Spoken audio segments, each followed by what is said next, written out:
actually yung 6,000 na yan, that will include the families of the alumni. Pero ang actual na number na ina-expect namin ng mga alumni na darating is 2,000. Multiply natin yan na modest estimate na 3. So we came up with the estimate na 6,000.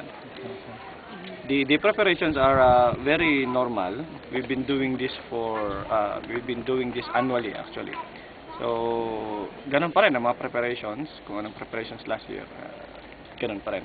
Except for the fact na when the alumni reach PMA tomorrow, medyo magugulat lang sila kasi kakaibang PMA na. As you can see, yung mga landscaping natin dito, ginawa nating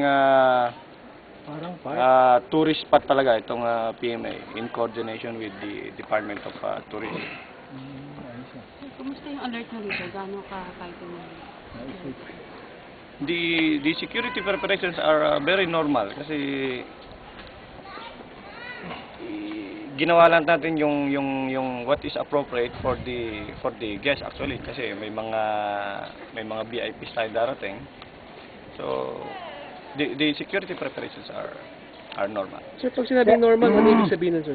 Dagdag na tao, dagdag na... Same as last year kung ano yung ginagawa natin.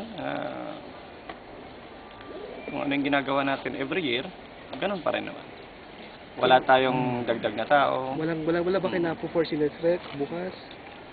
Wala, so far wala naman kami na-receive na information regarding those kinds of threats. But regardless, we are still prepared. Pinagbawal na ni AFP Chief of Staff yung pangangampanya sa loob ng base. Paano nyo gagawin yun sakaling may mga kandidato bukas na dumating?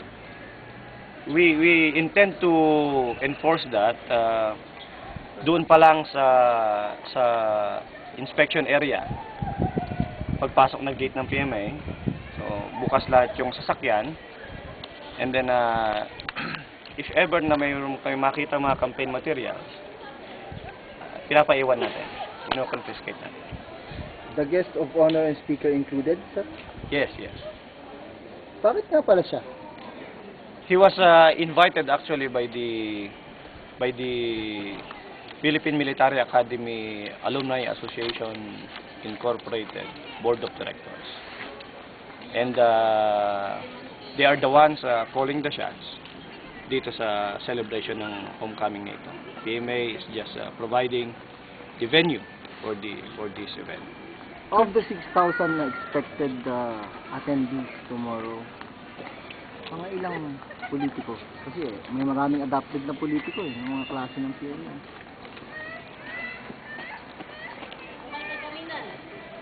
Wala akong may bibigay na estimate doon kasi the attendance of the alumni will depend on the registration which started this 8 AM until tomorrow. Sir, ano ba na-expect pag bukas na na homecoming? Meron ba kayong particular na theme o panawagan o basta get together lang talaga? Talagang we would like to make this a fun-filled day, some sort of a family day, and just pay homage to the alma mater. So yung mga military police na magbabantay bukas para maiwasan yung pangangampanya, ganun ba ang balak nyo yung gawin? Yes, definitely.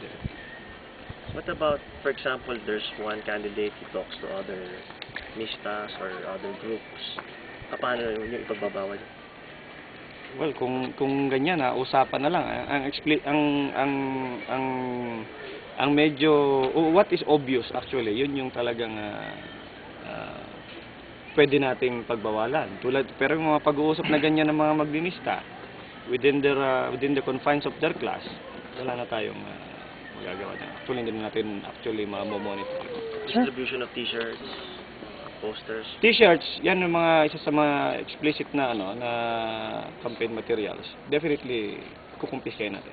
Sir? May campaign kan ba yung uniform code bukas or may kasi baka may iba may mga kunwari kulay na at least kulay lang.